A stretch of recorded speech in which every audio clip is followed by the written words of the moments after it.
And it's the Football Playbook with your boy, RIC, in the place to be, Ric Serritella, telling it like it is. When it comes to the Turnpike Trilogy Part 3, we are 58 hours away, all buckled up, hunkered down, ready to go. It's a can't stop, won't stop situation, double chin strap affair, whatever your phrase that pays today is. Oh, baby, we got a jam-packed show for you here on the 96th edition of the TFP with RIC. Oh, I know you guys are anxious. I know you guys have your big boy pants on because it's playoff football. Let's not talk about it. Let's be about it. The road to Glendale runs through the NFC East, and it's about that time of year on this Thursday, January 19th, 2023. It's like a family affair. It's like a Sunday in the Serritella household today. A lot of familia are going to be here with the Turnpike Trilogy Roundtable. Great guests lined up for you here today. We'll have my guy Chris Bizzagano, the Biz from the Giant Insider, for the second hour of power. He'll talk Giants, obviously. We'll have Dane Vandernack coming up in about 25 minutes or so as he gets ready to depart for the NFLPA Collegiate Bowl. This Saturday, we'll get a little NFL draft in, but first, we're going to kick things off with my good friend, Emery Hunt, the czar of the playbook, here on the Football Playbook, checking in down from the Tropical Bowl. Good morning, Emery. How are you today? Good morning, Rick. I see my dog got his hair cut, got his hair slicked back. I love it. Yeah, the hair's a little shorter, so it's not too slicked back, but we're trying over here, man. We're trying to keep up with you. I know you've been on the move, fresh off of the Hula Bowl, College Gridiron Showcase. I know you're down at the Tropical Bowl, and we'll sneak in some draft talk before you go. But hey, I wanted to pop you on here. We've had you on periodically throughout the year, starting with the preseason when you were the only person I heard talking about Jalen Hurts as the NFL MVP all the way back in August, folks. We got the video tape for the record. So let's start it off there because Hurts has been pretty much cleared. He's not on the injury report. There's going to be some pain. We know that. He knocked off some rust in week 18, but we did see somewhat of a consolidated playbook, I would say. The designed runs were out. He did throw the ball downfield. I felt like some of the velocity had fallen off. But hey, 2 weeks now have gone by. It's been about 5 weeks, I think, since the injury originally. What are you expecting from Jalen Hurts? What are the New York Football Giants, do you think, expecting from Jalen Hurts? I think they're expecting, and we are all expecting, a Jalen Hurts at 100%, at full speed, full go. I felt like week 18 that you brought up, he kind of, played it safe. They combined with him playing safe, but also combined with what you talked about with the playbook. So I expect to see a full-fledged Jalen Hurts arsenal. And the good part about Philly is that they showed you in week 18, they've shown you throughout the course of the season at times, Jalen Hurts doesn't have to have the deep ball. He doesn't have to run the football. He doesn't have to, be a true dual threat. They can beat you in any kind of way. We've seen them beat you consistently with the deep ball. We've seen them beat you with the short passing game. We've seen them beat teams with his ability to run the ball. We see them beat teams with, his ability as an asset in the run game, which allows Miles Sanders to beat you running the football. So that's a good part about why Philly is a dominant team this year, is because they're not just one-dimensional in their approach. So even if you get Jalen Hurts from week 18, I think that's enough to help them knock off the Giants. I think it's enough, but to be fair, the Giants had their JV squad in week 18, and it was a 6-point game. So I don't blame the G-men for having some confidence coming into this game. Say what you want about the Vikings. That was a 13-win ball club. The Giants took care of business, bottom line.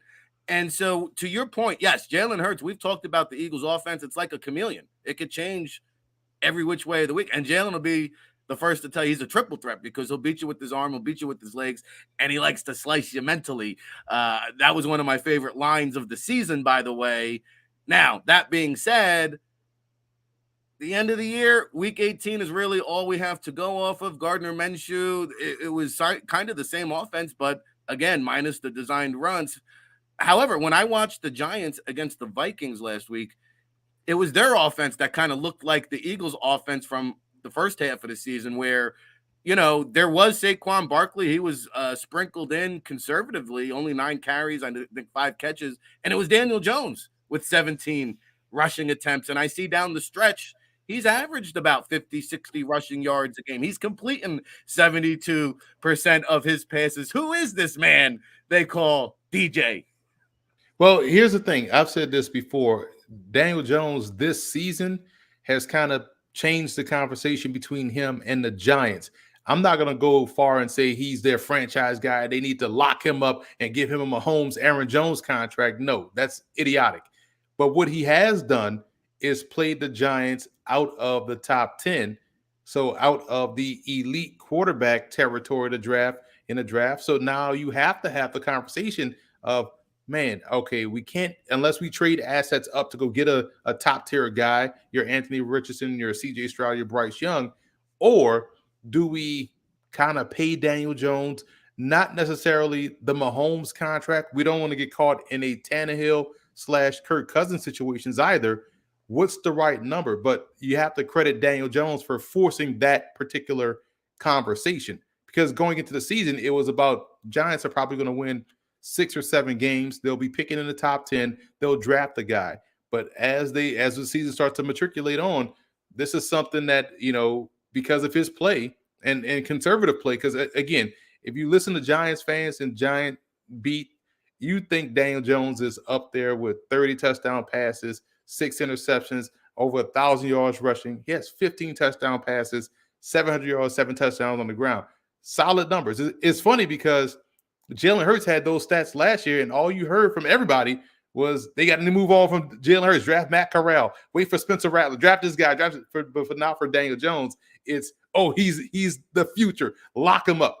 But I said all that to say Daniel Jones has been a part of why they're winning offensively.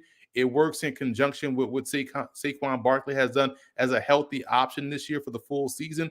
So yes, they pose a similar threat to Philly, but the good part for the Philadelphia defense is that they see this every week in practice. So, and if you go back to the 2 matchups or the 1 matchup where everyone was on the field, they shut down Daniel Jones' ability to run, forced him to make plays in the passing game. He couldn't, because they also then were able to focus on Saquon Barkley. They stopped him first, then subsequently stopped Daniel Jones rushing, and we saw that Giants offense wasn't able to have success. And they haven't had success against really good defenses all throughout the season. True. A couple things I'll follow up there. I think the bigger stat with Daniel Jones is 5 interceptions and 3 lost fumbles, because here's a guy who is turning the ball over double digits, right? And so, I'm curious, though, quickly here, because I want to get in a lot, but you mentioned he's not a franchise quarterback. He doesn't deserve that money. Now, Daniel Jones ain't giving a hometown discount. I know that because they didn't pick up his 5th-year option, right, for $22.3 million. I'm not sure if they're allowed to franchise tag him or not, which I think is in the low $30 million range. What type of money does Daniel Jones command in the open market, do you think? Well, that's the thing, because we've seen this league hype up certain quarterbacks that look like Daniel Jones and pay these guys to be top 5 quarterbacks, and they don't perform like top 5 quarterbacks. That's why I brought up the Tannehill. That's why I brought up a Kirk Cousins. That's why I brought up, a Derek Carr. You have a bare minimum that they have to face or hit in, as opposed to the Lamar Jackson, who has won an MVP, has led the team to the playoffs, and they still say he shouldn't get this much more than so-and-so. It's like, so we know the scales are tilted toward quarterbacks like Daniel Jones. So who knows what he can command? He can command essentially what he wants. We saw them just pay Ryan Tannehill an exorbitant amount of money at the time, just because they got to the playoffs on the back of Derrick Henry and him operating off play action. And we saw how that contract looks now in terms of, man, they really want to get rid of Tannehill. And we see Kirk Cousins, who has played well statistically, but just seems like you never really trust him. So if the league wants to be honest, and we saw Washington do this a couple times, how much do you keep a Taylor Heineke? Well, if you trust Taylor Heineke, you like him, you don't go out and get a Carson Wentz. And now you got a Carson Wentz, and you realize Heineke is better. But how much better is he than Carson Wentz or Sam Howell? So I think teams need to reset that quarterback market and pay guys what they are actually worth, as opposed to paying them what they think they are. Like, we got to have a franchise quarterback, quote, and we got to have, we got to pay this guy like a franchise quarterback. But if you can reset the market like you've done for every other position, you won't find yourself getting hamstrung by these contracts that prove to be bad just a couple years out. Yeah, I think teams get desperate because there's just not enough franchise signal callers. But you're right. Kirk Cousins was the beginning of the end of that Vikings squad. They had a great defense. They couldn't afford to keep all those guys after they paid Kirk Cousins. Carson Wentz is the a typical example. Matt Ryan is another one that comes to mind. And we're talking to the czar of the football playbook on the football playbook, Emery Hunt. Make sure you check him out. Footballgameplan.com also covers the New York Giants beat. So we're going behind enemy lines and does all kinds of football coverage. The Hunt Report over at CBS Sports. We're going to get into that. Probably my favorite column on the entire internet right now. So let's talk about the Giants' plan of attack, though, Emery, because they did struggle against a quarterback like Justin Fields who could rush the ball. We saw the Commanders run the ball like 50 times and beat the Eagles. I saw the Giants control the time of possession against the Vikings, 35 minutes to 25 minutes. If the Giants want to have a shot, let's be honest, they got to muck this thing up. They do have to run the ball. They got to get back. I think Saquon Barkley could see 20-plus carries. What are your thoughts with the Giants' offensive plan of attack and strategy here? Rick, I think this is the game where if you're the Giants, the best form of attack is to open it up for Daniel Jones and let Daniel Jones win you the ball game. And the reason why I'm saying that, we just watched the first weekend of the playoffs. It seems like the NFL defenses just cannot grasp the concept of shallow crossing and how to cover shallow crosses. Everyone was wide open on shallow crosses and intermediate crosses. We saw the Vikings have problems communicating. You saw wide open guys on the short to intermediate crossing levels of the field. So it's just remarkable how all you do is game plan for these offenses and you can't figure out how to stop crossing routes. So with that being a backdrop, if we had to pick a weakness, so to speak, of this Eagles defense, I think it's at the linebacker position in terms of coverage. So if you're the Giants, you spread this defense out, you widen that depth in the back seven, and you force these guys to win their one-on-one matchups. Now we know Slay may not travel, we know Bradbury may not travel, so you have to really work from the inside out. So that's going to be a heavy focus of Bellinger. That's going to be a heavy focus of Richie James. It's going to be a heavy focus of getting Saquon out on the route. That's a matchup you love if you're the Giants, one-on-one versus any linebacker in the league. You'll take Saquon, and he's a fantastic receiver down the field. I would let Daniel Jones pepper them with targets. And then once the Eagles start worrying about that, then you get back to the run game. Because a good thing that Daniel Jones has shown you this season is that he is the mobile guy that you wanted coming out of the draft. So you can feel comfortable going empty, because at the end of the day, if you go empty, you got 5 O-linemen. They're probably going to send 6. He is the 6th guy in Daniel Jones. He can burn you taking off and running. So you may not want to blitz because then he can take off. So that's the element of the mobile quarterback that gives you. And I think that's how they should go and try to attack this Eagles defense. That's interesting because a lot of people would say, hey, yeah, let Daniel Jones sit back and beat us. And if that's the case, so be it. And this cast of characters now, Darius Slayton, Richie James, Isaiah Hodgins, I mean, it kind of reminds me of the Three Amigos, like Vince Johnson, Mark Jackson, Ricky Nattil. Nobody's going to remember these guys 30 years from now, but they just get the job done.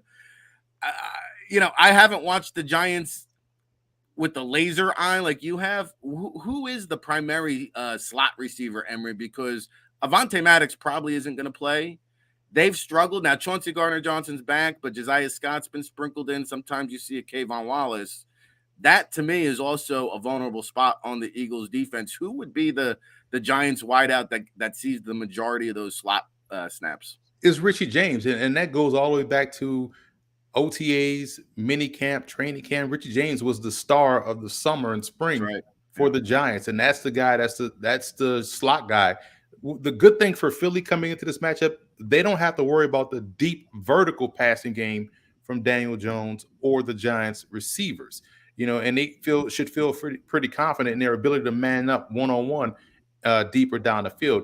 It's, can they condense those crossers? Can they make those windows a little bit cloudy for Daniel Jones and close on a Richie James or close on a Daniel Bellinger or even a Darius Slayton on those slant routes? That's what they love, slants and crossers. That's all they essentially throw, because they really can't push the ball vertically down the field. They may have some comeback routes that they operate with, but you like what you have in Slay and Bradbury. It's going to be about those guys in the middle. Who's going to handle the slot consistently? Can they condense that window for Um, Richie James, can he close on the slants, rotate over quickly to get underneath the slant off of the RPO action to Darius Slayton? Those are where they're going to have to focus on and take some of those options away, those consistent options for Daniel Jones. That's where he has thrived this season in hitting those routes and finding those options consistently. And you have to pressure him, because if you don't get pressure, when you get pressure, when the Vikings were able to bring pressure, he kind of held the football a little bit too long, took some hits, didn't really find an option, but he was able to break out the back door and scramble because they couldn't hold contain. So pressure can help you, but you also have to be able to cover the slants and crossers if you want to beat the Giants passing offense. That's pretty interesting because the Eagles have struggled with that recently. And I'll even throw this Daniel Bellinger rookie, man. He's got a little Kevin Boss flavor to him. And that's another element to the offense. And this Brian Daboll, I mean, I'm telling you, Emery, I'm going to switch it up and go defensive on you. But, man, I saw 1 week they're running the Wildcat. 1 week they're running the Wishbone. Another week they got 8 offensive linemen out there. I mean, they get exotic with it. And Wink Martindale, the tank commander, he switched it up last week against the Vikings because I saw his blitz percentage dropped all the way down to 22%. He was up in the 50 percentile range during the regular season. Was that a kind of adapt and adjust to what the Vikings offense is, or is that something we're going to see this week? Because I would imagine with a quote unquote banged up shoulder that the Giants would want to get after Jalen Hurts. So what does the defensive plan of attack look like, do you think?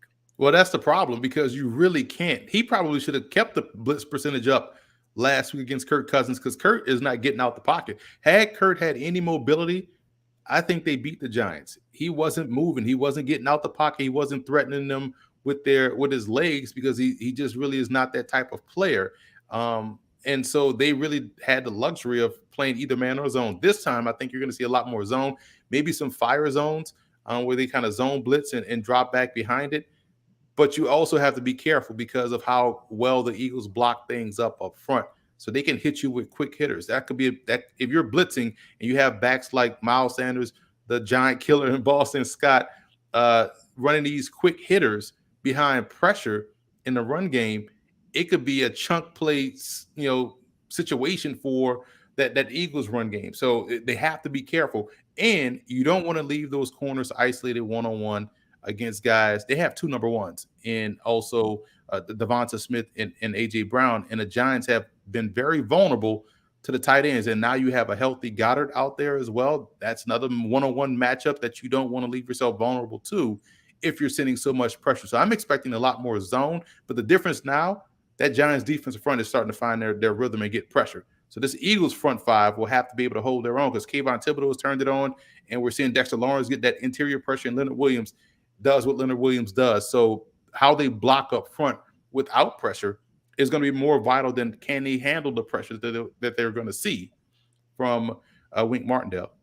Yeah, and they struggled with TJ Hawkinson last week. They did get Adoree Jackson back, though, who has not yet seen the Eagles. I don't think Leonard Williams has yet to see the Eagles. You mentioned Sexy Dexy. He did not play week 18, and he's got a 50-pound weight advantage over Jason Kelsey. I'm looking forward to that affair. I'm looking forward to Reddick versus Andrew Thomas. There's so much to get into, but I want to ask you, because I was listening to Wink, was it yesterday or the day before? And I find it fascinating. He said, I didn't come to the Giants as a stepping stone kind of job. I didn't view this job as a stepping stone position. I felt like this was a permanent place for me. And he said, I'm flattered by the head coach interview request, but no, we got a game this weekend.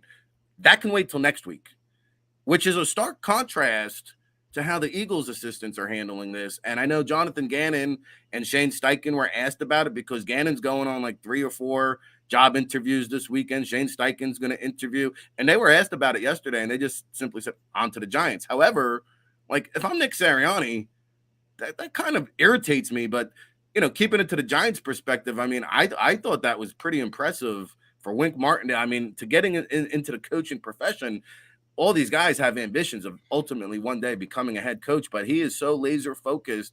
I think it's not a storyline this week. However, if the Giants pull off the ultimate upset like they did, I think in 2007 against the Cowboys, I think this then becomes a talking point. Yeah, you wonder where guys' motivations are, minds are. You see this a lot in college football.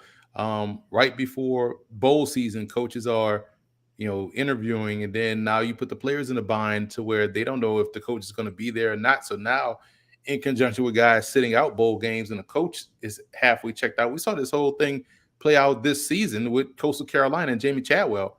Like they didn't know what was going on, and subsequently, they go to a bowl game and get thrashed, and then he's out the door with, with Jackson Liberty. State too. I mean, that whole thing. Exactly. So I you mean, that see, was it's a weird dynamic, and so I think that what Wink said is not more about you know the right thing. I'm pretty sure head coaching opportunities are definitely what you want, but I feel like the Giants franchise is so unique because I think everybody knows if you win in New York, you're a legend. You become iconic, and I think that is something that holds a special place as opposed to if he was, the DC in Baltimore or the DC in DC, right? So I feel like the Giants hold a unique spot to where if you win there, no matter what level you are, OC, DC, special teams, head coach, you become amplified, quarterback amplified. You see how they talk about Eli Manning as a Hall of Famer because he played in New York, right? You see how Daniel Jones one good game and now he's the franchise guy. That's the New York behind it. That's the push. So I think that's why Wink said that. Yeah, I know this. Tom Coughlin's never going to have to pay for another meal in New York. But hey, Emery, appreciate the time here. I want to sneak in some draft talk now. The Eagles, I haven't checked it in a day or two. It was right. It was lingering around 7.5. I was surprised by the over/under. It keeps going up. I think it's going to be lower scoring than people anticipate. What do you think the outcome will be? Will it be a close game? Will it be a blowout? How do you see this one going? I see this one kind of in between what we saw in week 18 and the first time they met. The first time they met was a blowout. Second time, no backups. I mean, no starters. The Eagles had that game. It was winning 19-0 for a while, right? Couldn't Then put the them Giants away. scored some late points. So I see this one consistently follow the same strip. I know the Giants are playing high, but I feel like the Eagles could win this one 24-7 in a dominant Wow. fashion. So Okay. we've seen them do that before. First game against Washington, they won 24-8, but it felt like they were up 56-7. I think the Eagles in that first drive, I want to say it was week 18. The first drive was what, like a 10-minute drive of the game when they went down the field and scored. And so the Eagles have the ability to play the same game the Giants have played. So I think the under is the play from a betting perspective. I agree with you there. Yeah. And I like them laying a 7.5. Yeah, well, I know the Giants put together some long drives last week. I will say I do see the Eagles winning this. I see them being in command the entire game. I think the final score might look a little closer than what it is, but I don't see the Eagles really getting too flustered here. So good stuff there. We're running out of time. I know you've been on the scouting trails. By the way, I tell you guys about the NFL Draft Bible, and if there's one other NFL draft guide that I recommend, it is the Football Game Plan, because Emery is on location at all the All-Star games, including the Hula Bowl, including the College Gridiron Showcase. You see him in the hotel room. He's down in Florida somewhere at the Tropical Bowl. I can't keep up with it all. I'll get into the Tropic Bowl in a second. Who are some guys here that should be on our NFL draft radar that you saw either at the College Gridiron Showcase down in Texas or the Hula Bowl, which I believe was in Orlando? I'll give you one from all three just to condense it, right? At the College Gridiron Showcase, the guy that just stood out to me the most was Cephas Johnson III, the quarterback out of southeastern Louisiana. He is a legit 6'6" or 6'5", 225 was his official measurements. And he is all of 6'5", all of 220. Very Kaepernick-like in what he was able to do. Whip for an arm, look better each and every practice, every rep throwing the ball. He even got some time at wide receiver, which he had played at times at Southeastern Louisiana. But when you watch him throw the football, you're like, this guy needs more reps at quarterback because he is phenomenal. Plus, now you add the element that he brings in of being a dual threat. So you love that about his game. At the Hula Bowl, DJ Coleman and I think Ferguson was the last name. DJ Coleman was a defensive end from Missouri, phenomenal all week long. And Ferguson is the last name of the guy from Middle Tennessee, who also had a really good game in the game. Both guys were dominant in practice on both sides. And I thought Andrew Farmer out of Lane College physically looked the part. I was worried about that coming from a Division II HBCU. You wonder if what it was listed as in college was going to be the same. He measured at a legit 6'3", 250, well put together, can be an outside edge rusher, linebacker type, good athleticism, had a good day of work when I was down there. And I thought Tim DeMora at Fordham threw the football well in practice, and also you saw him throw it well in the game. Now, so far in the Tropical Bowl scrimmage, Celestine Haba of Texas A&M Commerce legitimately closed down practice yesterday. They had their scrimmage yesterday, and he came off the edge, exploded into the quarterback, Judd Erickson from San Diego, forced fumble, team recovered, they go down and score. Later on in the scrimmage, he exploded again off the edge, exploded into the quarterback of Western Illinois, got him to fumble the football, and they were able to scoop and score. So he measured in 6'2", 258. So he's got great size for an edge rusher, kind of built like a BJ Ojulari type, or Azeez Ojulari type guy. So keep an eye on him. Those guys have been so impressive so far. And today and tomorrow, we start the official Tropical Bowl All-Star event. This was the scrimmage portion. Now, today and tomorrow, we start in preparation for the actual game. So this is going to be a completely different roster. And then you're off to Pasadena. The NFLPA, looking forward to it. I love that, man. Last year was my first year going. Thoroughly impressed with the event, laid back approach. It reminded me of how we used to hang out and how it used to be at the Shrine game when it was in St. Pete. Mm-hmm. Great atmosphere to catch an all-star game, practice, beautiful weather, and it really just relaxes the mind, and you can just focus on scouting.